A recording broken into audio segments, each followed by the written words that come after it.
Hola, bienvenidos a este canal, como sea que hayas llegado a él. Hoy vamos a hablar de un libro, un clásico que se llama 1984, escrito por George Orwell. Comencemos. Este libro en particular, el que yo tengo, es de Editorial Planeta, de una colección que se llama Minotauro, y tiene una traducción un poco particular, ya que aquí no hablan de el gran hermano, sino que se refieren a él como el hermano mayor, entre otros detalles, como por ejemplo no se refieren al socialismo inglés como el INSOC, sino que aquí lo llaman el SOSI. Pero en términos generales es lo mismo. Este libro, para poderlo comprender, requiere contexto y hay que tomar en cuenta que el libro fue publicado por primera vez en el año de 1949. Estaba recién terminada la Segunda Guerra Mundial y se estaban empezando a conformar lo que se llamaban los dos grandes bloques, lo que posteriormente dio cabida a la bipolaridad, la división de dos regímenes o dos poderes muy conocidos como fue el comunismo y el capitalismo.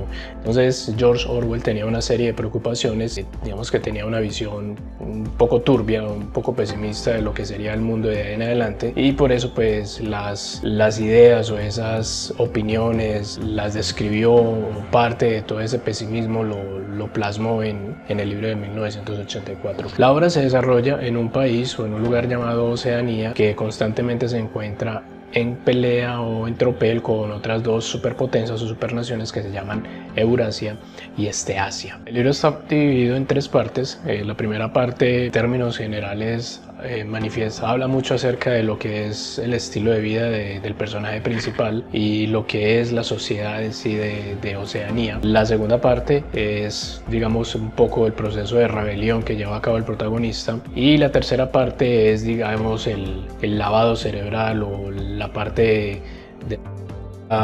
principalmente psicológica a la que se ha enfrentado el protagonista una vez es descubierto su plan de rebeldía contra el sistema. El protagonista principal de la novela o de la narración, una persona que se llama Winston Smith. Winston Smith es lo que hoy llamaríamos un trabajador público, un trabajador para el Estado, y lentamente digamos que se va revelando o va manifestando unos sentimientos en contra de lo que es el sistema, y parte de eso lo plasma en un diario. Empieza a escribir un diario de manera anónima y de manera oculta, donde pues escribe sus propios pensamientos, cosa que está totalmente prohibida en este régimen totalitario. En la medida que va evolucionando esa rebeldía, entabla relaciones con unos supuestos rebeldes, pero esos supuestos rebeldes realmente son unos infiltrados que tiene el sistema para cazar a estas personas que están en contra de lo que ya está establecido, lo que denominaremos el establishment. El Estado, a través de un personaje llamado el Gran Hermano, ejerce una presión y un control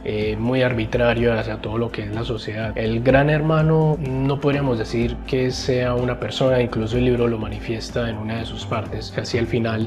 Es casi una metáfora a lo que sería el control a través de las cámaras, donde a duras penas puede haber un espacio privado en algún cuarto, en alguna habitación dentro de la casa, porque dentro de la casa también se ejerce mucho control. Parte de lo que pretende el sistema es ejercer ese control incluso hasta mental de las personas. Gran Hermano igualmente se utiliza hoy. Si alguna vez has visto un reality, pues notarás que en la mayoría de ellos se alude al Gran Hermano, a todo lo que hay detrás de esas cámaras que observan a los participantes de esos reality. Eso realmente es tomado de esta novela de 1984 como una metáfora o una alegoría a lo que es ese mecanismo de control o ese ojo que nos observa y que está en todas partes y al cual no podemos escapar muy fácilmente. Adicionalmente a lo que es el Gran Hermano, también se ejerce un duro control a través de las familias. De hecho, pues una de las ideas o de lo que no está escrito en el libro es que no se puede confiar en nadie, ni siquiera en los familiares, y muchos de los familiares si observan comportamientos o que difieran un poco a lo que es lo establecido por el sistema, por el gobierno, pues actuarían como delatores, incluso así se trate de padres o de hijos. Esto sucedió tiempo después en lo que se denominaría la bloque comunista de Alemania, o sea, la República Democrática Alemana, a través de una organización de inteligencia que se denominó la Stasi, que concretamente era una sociedad de sapos. ¡Ah! ¡Ah! ¡Lo dijo! ¡Lo dijo! Donde las personas convivían o se casaban y no tenían ni idea de que esas parejas o esos familiares estaban trabajando para el Estado en calidad de informantes o simplemente de delatores de cualquier cosa que se observara y que estuviera en contra de lo que se denominaba el sistema.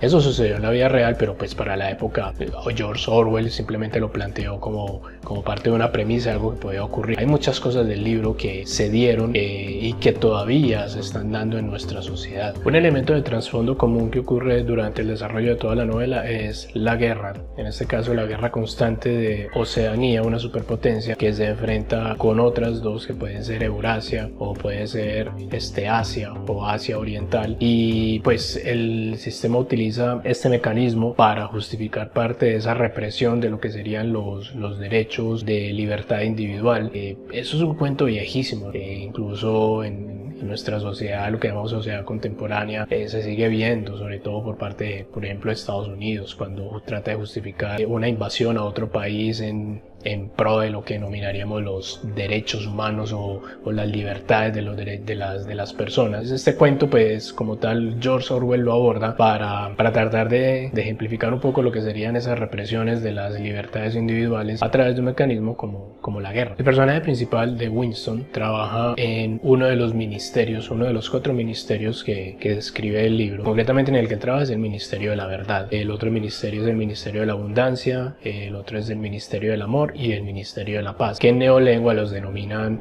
Min Verdad, Min Amor, Min Abundancia y Min Paz. La verdad es que esos nombres son unos eufemismos. Oye, despacio, cerebrito. Por ejemplo, en el Ministerio de la Verdad, de lo que se trata realmente es de tergiversar y de manipular todo lo que tenga que ver con información con beneficios propios para el sistema. En el Ministerio, por ejemplo, de la Abundancia, pues se manipula igualmente la información y los datos para dar una idea de que todo está desarrollándose de manera adecuada y que hay abundancia en la sociedad o en Oceanía, pero eso es totalmente falso. El Ministerio de Minpaz, el Ministerio de la Paz, realmente lo que se aborda son estrategias para llevar a cabo en la guerra contra las otras 2 superpotencias, y el más duro de todos es el Ministerio Minamor, donde hay cámaras y no tienen nada que ver con lo que sería el concepto del amor.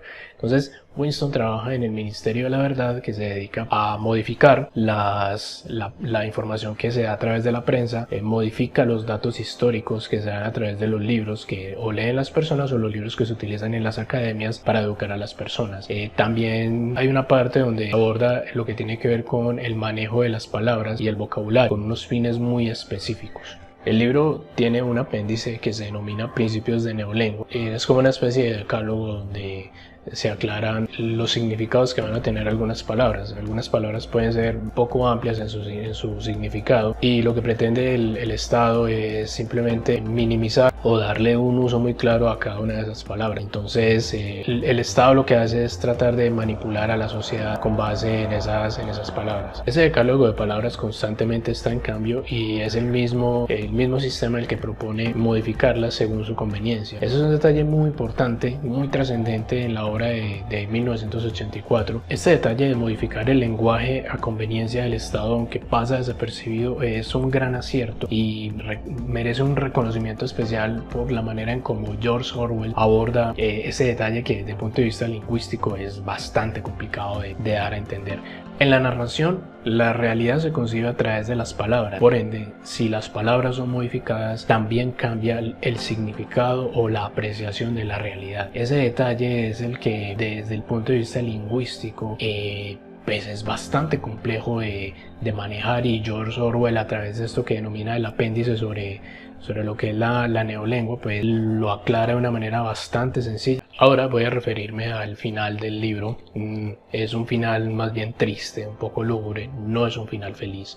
Después de la traición o la captura, después de que toman a Winston, pues lo llevan a lo que sería el Ministerio del Amor, que es donde están las salas de, y lo someten a lo que podríamos llamar una especie de lavado cerebral. Pero antes de ese lavado cerebral, pues a la persona se le somete igualmente a una física, donde pues lo colocan a aguantar hambre, a una serie de humillaciones, y también hay una serie de psicológicas que son las más trascendentales, y dentro de esas psicológicas lo que se pretende es que Winston pues deseche todas esas ideas subversivas o de rebeldía y encarne un amor hacia el gran hermano. Al final, digamos que en el último párrafo del libro, aparentemente el personaje de Winston termina amando al gran hermano en ese segundo antes de morir. Realmente él llegó a amar al gran hermano. Ese es uno de los cuestionamientos que podría plantearse posterior a la lectura del libro, aunque el libro nos dé la idea de que aparentemente fue así, pero igual eso queda como un interrogante. Con respecto al escritor,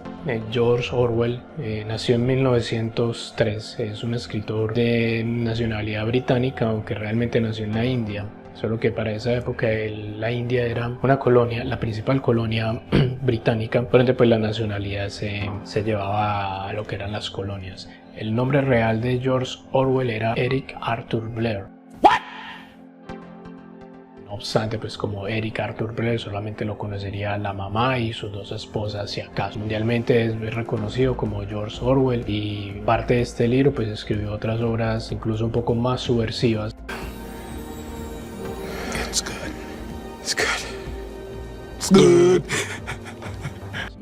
Más candentes, más picantes, como La rebelión en la granja, que es un libro del cual posteriormente hablaremos, que es bastante subversivo y sí tiene anotaciones muy claras a lo que iría en contra del movimiento comunista, concretamente de Joseph Stalin. George Orwell desde su nacimiento siempre mostró una tendencia antiimperialista. Nunca estuve de acuerdo con el manejo que le dio el imperio a sus colonias y eso lo marcó para el resto de la vida. Fue socialista de ideología más no de partido, aunque estuvo involucrado el Partido Laborista. Digamos que el pensamiento de él variaba un poco, distaba muchísimo de el exceso de pensamiento conservador que había en la sociedad de la época.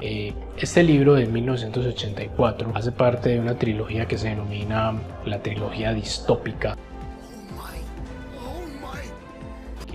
La acompañan otros dos libros que serían Un mundo feliz de Aldous Huxley, que es el primero, el más viejito de todos.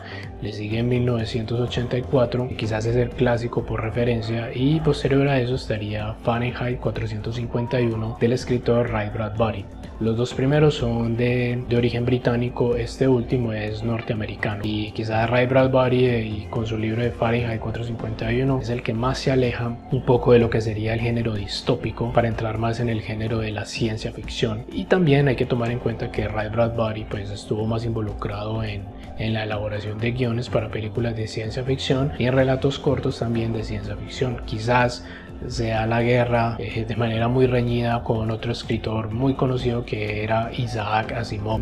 Pues decir que uno es mejor que el otro simplemente sería quitarle crédito a cualquiera de los dos. Los dos son muy buenos y los dos, digamos, tienen obras muy trascendentales y muy importantes dentro de su legado. Bueno, hasta aquí hemos llegado con el análisis de este libro. Espero que de alguna manera haya sido útil, que hayas aclarado algunas inquietudes, y si no lo has leído pues que te animes a leerlo, aunque ya te había hecho mucho spoiler. ¿Te ha gustado este video? Dale pulgar arriba, que me ayudaría muchísimo. Chao.